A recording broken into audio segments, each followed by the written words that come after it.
Today, first I am going to uh, mention Cauchy's integral formula, 5 minutes, and then I will come back to the topic which we were dealing yesterday. Now, what it tells you that if fz is an analytic function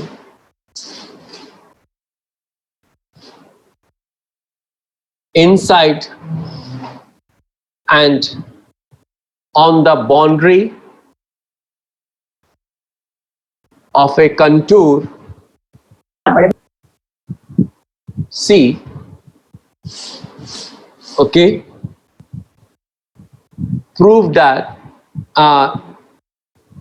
or the if fz is analytic inside and on the boundary of a, then f a is equal to 1 by 2 pi close integral over the contour C fz upon z minus a dz, okay, where the function is analytic everywhere, is analytic everywhere except at the point z equals to a. z is equal to a. That means this is your point A, this is your contour C, okay. Then to prove this, what you do, you make a circle here to avoid this contour of infinite small radius r, okay, such that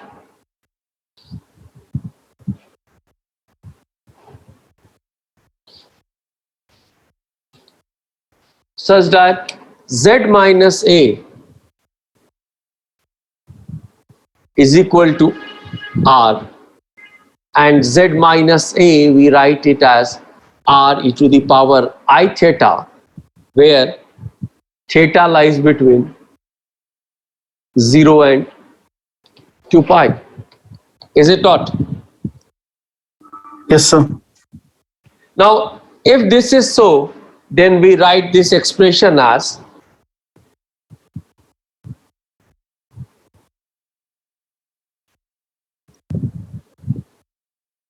has everybody jotted it down? No, sir. No, sir. So it's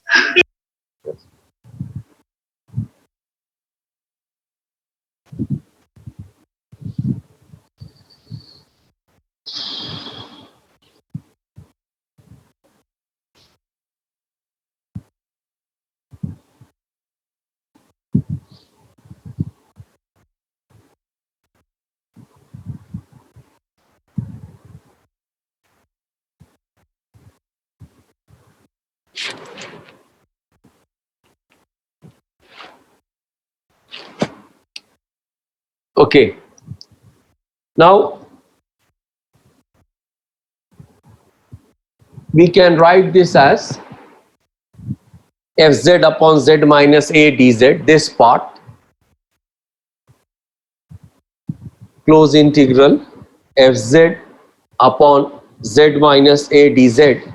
This will become, since theta lies between 0 and 2 pi, f r plus, or I should write it as a plus r e to the power I theta upon r e to the power I theta, and since z is r e to the power I theta, dz will become r e to the power I theta times d theta.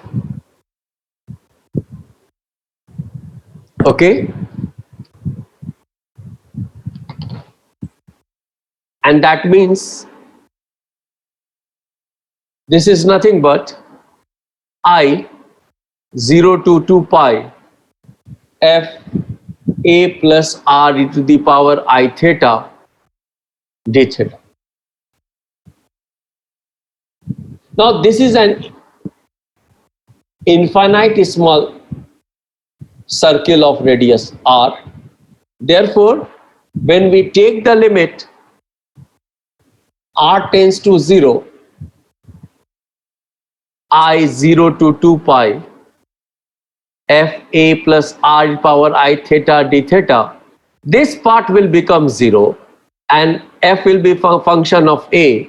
Therefore, we will write it as I f a 0 to 2 pi d theta, and that will be equal to 2 pi I f a, and therefore f a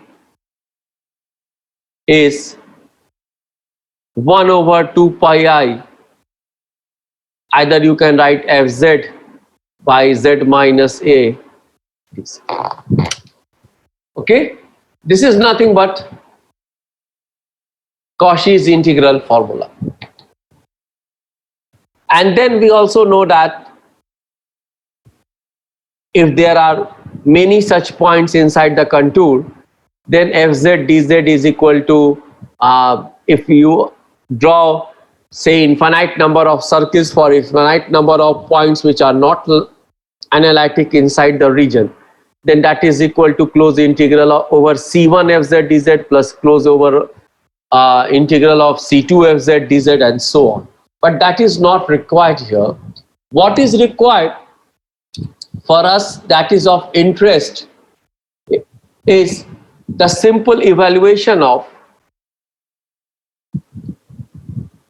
either I will say minus infinity to plus infinity q to the power I q r by k q square minus k square. I am writing it as q minus k q plus k dq, or minus infinity to plus infinity q to the power minus I q r by q minus k q plus k dq. Okay. Now in the present case, as you can notice, in the present case, the integration is along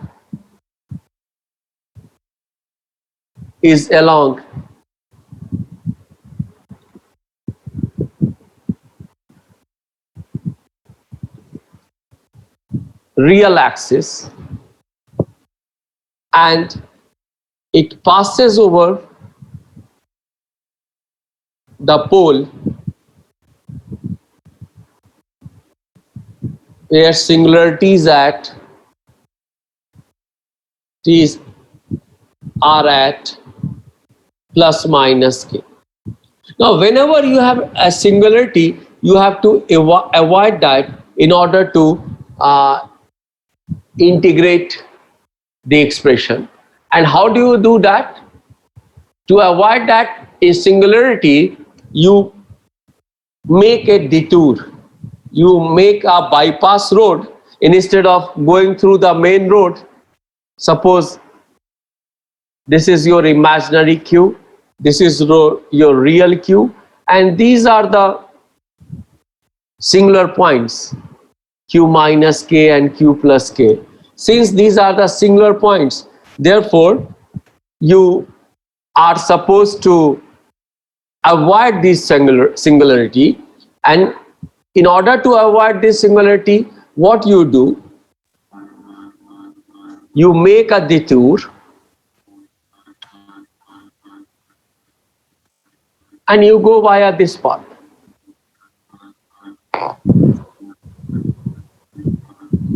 Okay, this is the bypass road. Okay, to avoid. But what is the radius of this bypass road? Again, we will say that this is infinite small semicircle, and ultimately we will put it to be equal to, we will say that this is an infinite small semicircle of radius r, and ultimately what we do, we put that r equal to 0 as we have done in the previous case. Okay, So therefore, what we have to do, we have to avoid this singular point, and in order to do that, we are drawing detour, okay? And this, the detour which I have drawn is one of the choice. You are free to choose some other convention, okay? That there is no restriction on that what convention you are choosing, okay? So therefore, for each integral, we must close the contour in such a way that the semicircle at infinity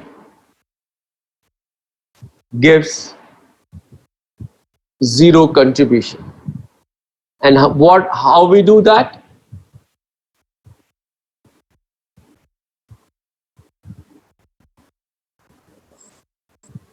Okay, we are going along this path, okay, and say initially we say that this is of radius r,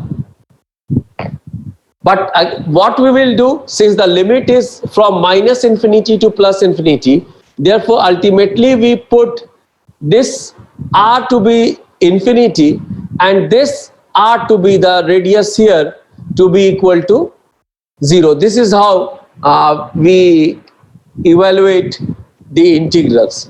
Therefore, here also, yes. So you made that semicircle inverted. Is it any definite criteria for that? Yeah, this is what I am telling you. Okay, there is no definite choice for that. It depends upon your convention. Okay, Yes, sir. it is entirely a convention. What convention you are following? Okay. Now, if we are following this convention, then actually almost 23-25 years ago, when I taught mathematical physics, I generally did the problems in two or three different conventions. But to not get confused, you can follow any one of them. All of them gives the same convention. Therefore, the integral which we are talking about, it is q e to power I q r upon q plus k into q minus k dq. Now, if you look at that picture which you have in your notebook, because I don't have now, if you are avoiding this q equal to minus k, if semicircle is going through a point which does not lie within the singular point, the contribution of integral from that will be how much? 0. The contribution of the integral will only come from the point which lies within this contour. Okay, therefore, although there will be two contributions, but this part is not going to contribute because the singular point is lying outside the contour. Okay, and what you know is that from Cauchy's residue theorem, I can write, when I am taking the contribution at singular point at q is equal to plus k, we write it as, if you recall, if your singular point is z minus z0, then you calculate 2 pi I times sum of all the residues. Here we have only one residue, okay, and then the residue you calculate by z minus z naught fz by whatever expression you have. One part also has z minus z naught, such that this cancels out. The same I'm following here. This will be q minus k 2 pi I q e to the power I q r upon q plus k times q minus k, where we are evaluating the integral at q is equal to k. And therefore, what we are getting? Q is equal to k. Therefore, this will be k e power I k r upon twice k. Therefore, this will be twice pi I k to the power I k r upon twice k. This will be simply pi I e to the power I k r. Okay. Now the other part will be, thus, if you recall, we had two integrations, I1 and I2, in our expression of yesterday. Okay. Now to evaluate I2, what you do? You evaluate the integral again, and this time when you evaluate I2, the result that you will get following the same procedure will be minus pi I e to the power I k r. Okay. Therefore, one you will get as plus I k I e to the power I k r, and the other you will get as minus pi I e to the power I k r. I have just taken simple expression. Otherwise, the expression that we had, if you recall, we had g plus minus r prime. This was equal to, if I am correct, I upon twice pi whole square times twice q integral minus infinity to plus infinity k prime dk prime e to the power I q k prime upon k prime square minus k square minus plus I epsilon minus infinity to plus infinity k prime dk prime e to the power minus I q k prime square minus k square minus plus I epsilon. That is all. This was integral 1, this was integral 2. And yesterday where I had stopped, I had stopped at this place, that here the singular point will be k prime square is equal to k square plus minus I epsilon prime, and then I wrote it as k prime as plus minus k plus minus, I should not, I am always, whenever I am rechristening epsilon, I am calling it again epsilon itself, because we know that if you are going to make some change in an infinite small quantity, that is hardly going to make any difference. Okay. Now, if we understand the previous example, here what we will have? We will have I1 is equal to minus infinity to plus infinity k prime e to the power I q k prime dk prime upon k prime minus k square plus minus I epsilon times k prime plus square root k square plus I epsilon. This is what we had yesterday, and then just now we have evaluated it.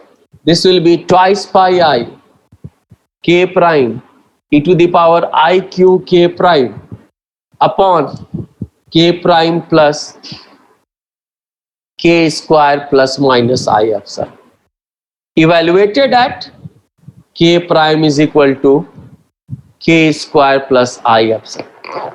Okay. This is what we had. Now that means we have to put back k prime is equal to k square plus minus I epsilon. Okay. If you notice, if I put back k prime is equal to square root k square plus minus I epsilon, we have here k square plus minus I epsilon, we will have here square root k square plus minus I epsilon, as well as at this point. But then this guy and this fellow, we will have to add them up because they will become one and the same. This is k square plus minus I epsilon, and when we are evaluating at k prime equal to square root k square plus minus I epsilon, these two will become the same. Therefore, if they will become the same, this will become 2 square root k square plus minus I epsilon, and this guy will become square root k square plus minus I epsilon, and this also will become k square plus minus I epsilon. And this means that this fellow and this guy in the numerator, they will cancel out, and this 2 with this 2 will cancel out. And since my epsilon, now you see, we had introduced epsilon initially in the Lippmann-Schwinger equation, before writing the Lippmann-Schwinger equation, to avoid singular point E minus H naught, which was in the denominator yesterday, and we avoided this by introducing a singular point epsilon.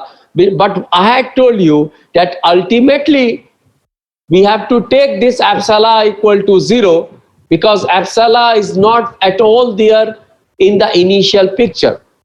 But we have always exploited mathematics.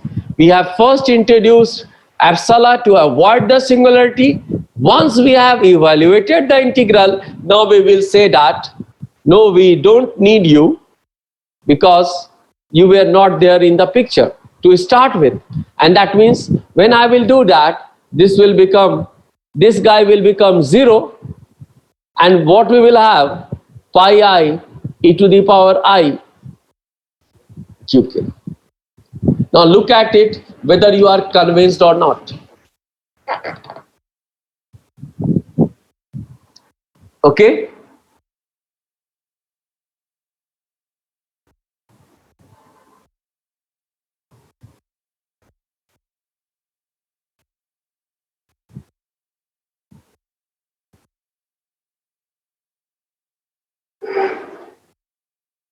Now once we have that, then this is nothing but I by twice pi whole square into 2q.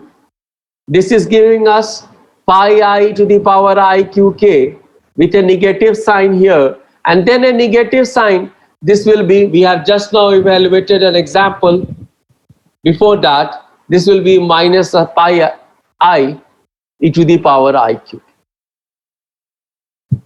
That means what we have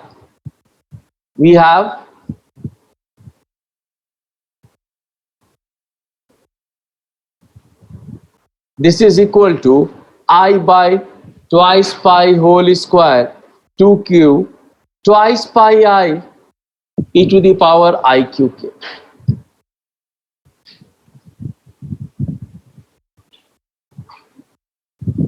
And finally, twice pi will cancel out, and this 2 times 2 will make it 4.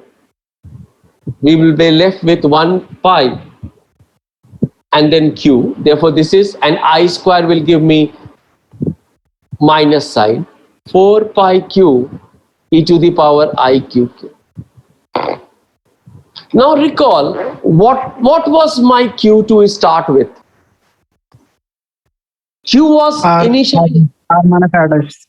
R mod of R, because this is in magnitude. Therefore, that quantity also should be in magnitude, and that is why we will write this fellow as minus 4 pi e to the power I k R minus R prime upon R minus R.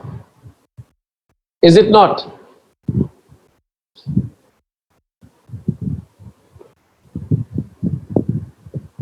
Now this is with when we'll take G plus. Similarly, if I take G minus, because I have evaluated only for one case, similarly I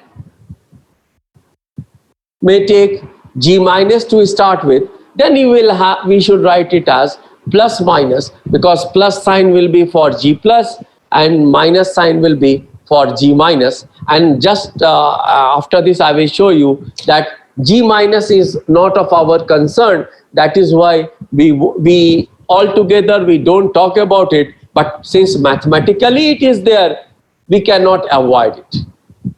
We have to write it. Okay, now this is an important equation, that we have got the green function in this form.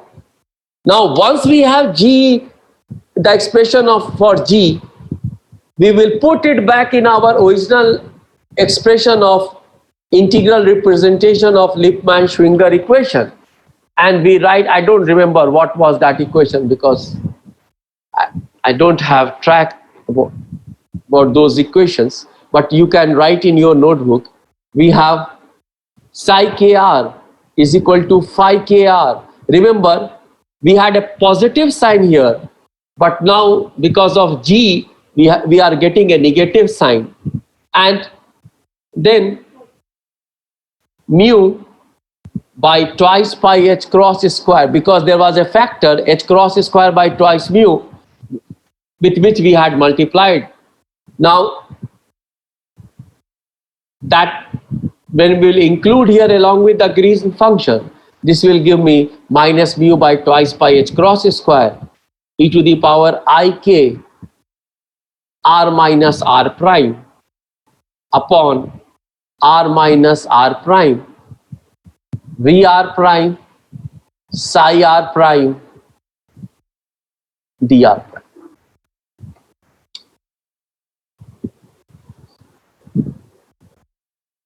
This is the master equation. Now anybody can tell me the equation number for this? Equation number 13, sir. 13. But for G plus minus also you should name that equation. Then it should be 14 or 13. Sir, when we introduce momentum states equation, then it becomes 14. Okay, this is 14. Okay, now you see the important point, and that is the catch, that we are, what I am telling you, that we have G plus, the expression for G plus, which will be of our interest, while G minus won't be of our interest, while mathematics department was telling us that you must include G plus as well as G minus. Now what we do, we will say that G plus RR prime represents an outgoing spherical wave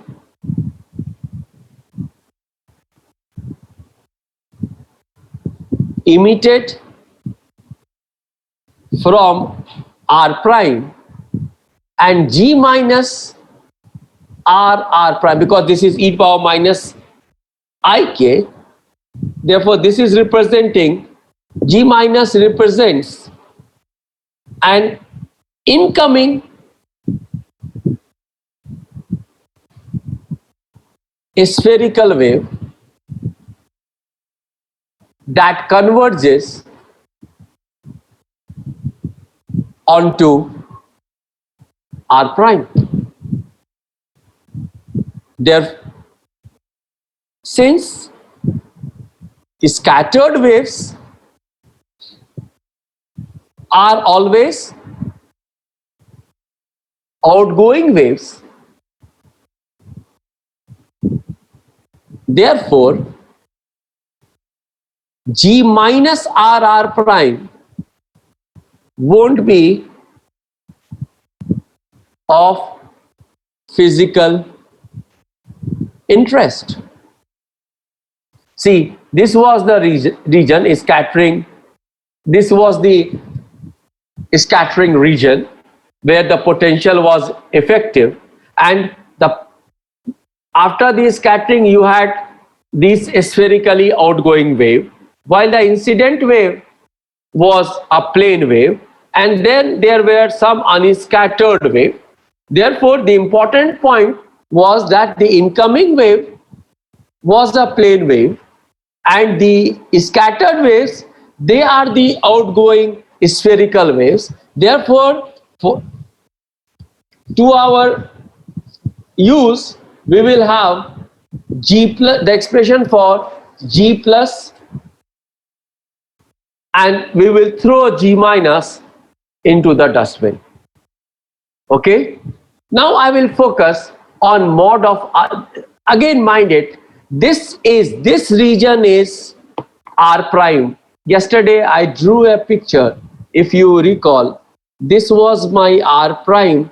This was where I placed the detector. This distance was R, and this was R minus R prime. Okay, this was the picture. And what I had told you, that in principle this R prime is very confined, this region is very limited. The potential is of finite range. Only it is effective in a very finite range. Okay. Now let us talk about R minus R prime.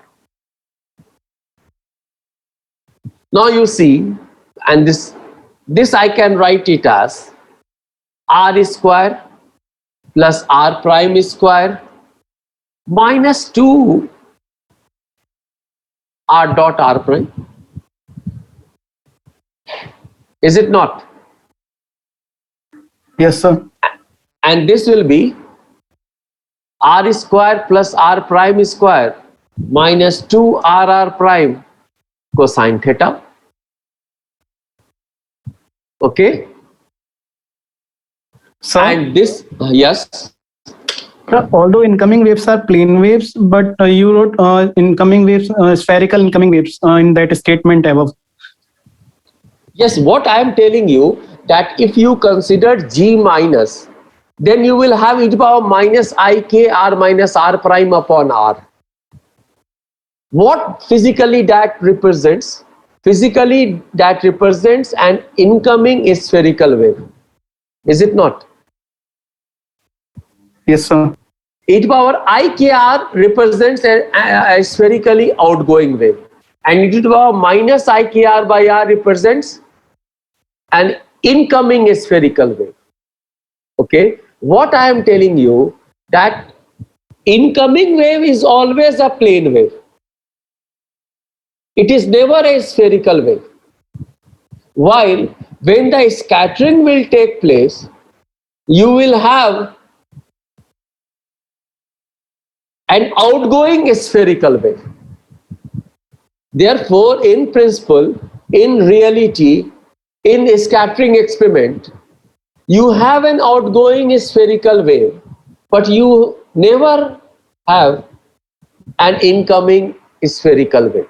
That is why the G minus part, which was being provided by the mathematics department, we were sticking to that, because once we reached the expression, then only we understood that physically only G plus is relevant and G minus is not. Yes, sir. Are you Thank you. convinced? Yes, sir. Okay. Now it's important that you should be convinced, and that is what I have told you 2 lectures ago, that these things are not mentioned well in the books. Now you see, if I take R square common, this will be 1 plus R prime square by R square minus 2 R prime by R cosine theta. Okay. Now, since R is much larger than R prime, then what about R prime by R square? 0. 0. Okay, this will be negligible, and that means this R we will take out. This will become 1 minus r prime cos theta upon r to the power half? Is it not? Are you convinced? This is not there. Only this term is there. Therefore, this will be 1 minus 2 should be there. Yes, sir. 2 should, I'm sorry for that. 2 should be there. Now you see, r prime upon r, when it will be greater than 1?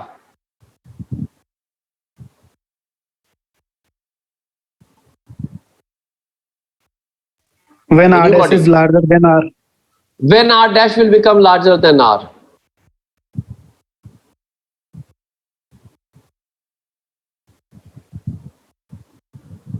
Never. See, that is what I am emphasizing times and again, that r prime is a very small finite region of space, and this r is a big thing. If you recall from my very first lecture on scattering, I told you if this is 1 meter and this is 10 power minus 15 meters or 10 power minus 10 meters or 10 power minus 8 meters, then this 1 meter is infinite in comparison to this.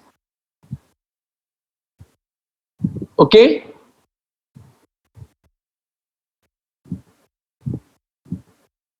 Are you convinced? Yes, sir. That means this r prime by r will always be less than 1. Yes, sir. And cos theta, this always is less than 1 in magnitude. That means I can expand this,